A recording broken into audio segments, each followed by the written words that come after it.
BCJAC political leader నాయకత్వంలో ఉండకూడదని, నిక్కచ్చిగా నడిపేవారు నాయకత్వం వహించాలని మల్కాజ్గిరి ఎంపీ ఈటెల రాజేందర్ సంచలన వ్యాఖ్యలు చేశారు. అదే సమయంలో రాజకీయ పార్టీలు ఇన్వాల్వ్ కాకపోతే ఉద్యమం సక్సెస్ కాదనే విషయం గుర్తుపెట్టుకోవాలన్నారు.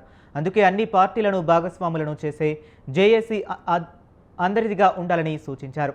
బీసీలకు 42% రిజర్వేషన్లపై భవిష్యత్తు కార్యాచరణ ప్రణాళిక కోసం బంజారాహిల్స్లోని కళింగ భవన్లో జరిగిన బీసీజేఏసీ రాష్ట్ర విస్తృత స్థాయి సమావేశం జరిగింది. బీసీలకు కేవలం స్థానిక సంస్థల్లో మాత్రమే కాదు, చట్టసభల్లో రిజర్వేషన్లు కావాలన్నారు ఆయన. మంత్రివర్గంలో బీసీల వాటా బీసీలకు దక్కాల్సిందేనన్నారు. రాసేవాళ్ళు ఉండొచ్చు, ఉపన్యాసాలు ఇచ్చేవాళ్ళు ఉండొచ్చు, ఇవాళ పొలిటికల్గా కొంత వాళ్ళకు శక్తి ఉండి మీకు సపోర్ట్ చేసేవాళ్ళు ఉండొచ్చు. ఇవన్నీ రకాల మీకు కోయిన్సైడ్ అయితేనే రిజల్ట్ వస్తుంది తప్ప లేకపోతే రిజల్ట్ వచ్చే ఆస్కారం లేదు. మీకు ఇంకొకటి, ఒకప్పుడు రిజర్వేషన్లు అంటే ఈయన పెద్దలు లెక్క వాడుకుంటున్నాడు ఆయన. ఇలా ఈ దేశంలో అన్ని కులాలకు రిజర్వేషన్లు అందుతున్నాయి, గుర్తుపెట్టుకోండి. ఒకప్పుడు ఎస్సీలకు మాత్రమే రిజర్వేషన్, ఒకప్పుడు ఎస్టీలకు మాత్రమే రిజర్వేషన్, మీకేందా మీరు రిజర్వేషన్లు వస్తున్నారు అని చెప్పి మాట్లాడేవాళ్ళు. బీసీలకు మాత్రమే రిజర్వేషన్ అని చెప్పి మాట్లాడాలి. ఇవాళ దేశంలో అన్ని కులాలకు, బ్రాహ్మణులతో సహా వైశ్యులతో సహా అన్ని కులాలకు ఈ దేశంలో రిజర్వేషన్లు ఉన్నాయి. కాబట్టి ఎక్కడ కూడా మొక్కమాట పడాల్సిన అక్కర్లేదు.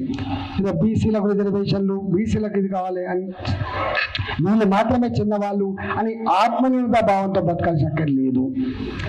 రిజర్వేషన్ల వల్లనే మెరిట్ చచ్చిపోయిందన్న భావన మనం విన్నాం. మేము చిన్నప్పుడు బాధ అనిపించేది.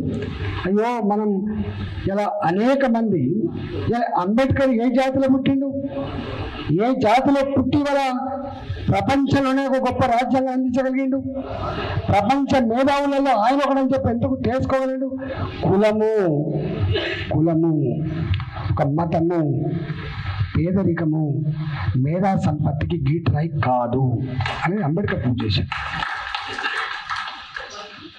అనేక మంది గొప్ప గొప్ప మేధా సంపన్నులు, లీడర్షిప్ వహించే వాళ్ళు మనం జాతుల్లో చూస్తాం.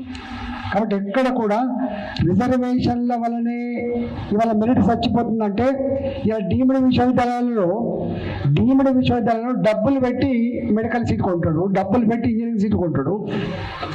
ఇవాళ ఎస్సీలలో ఒక 500 ర్యాంకుకు మెడిసిన్ రాకపోవచ్చు, కానీ 350 ర్యాంక్ వచ్చిన వాళ్ళకు కూడా డబ్బులు పట్టుకొని పోతే నీకు